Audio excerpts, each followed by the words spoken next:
कोई व्यक्ति को बहुत दमे की बीमारी हो जाती है, श्वास की बीमारी हो जाती है, चलते चलते हाँफ भरा जाता, थोड़ा ही चला, थोड़ा काम किया और हाँफड़ी भरा गई। 14 से 15 सोमवार या 16 सोमवार का आप स्मरण कर लें।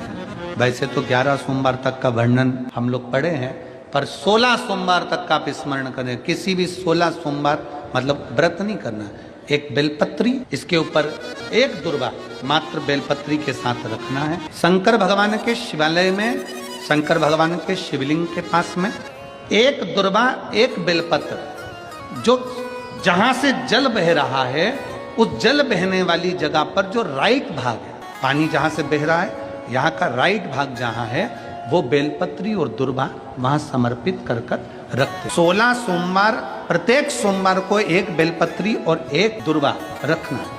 बेलपत्री वहीं छोड़कर आना है, दुर्वा को वापस लेकर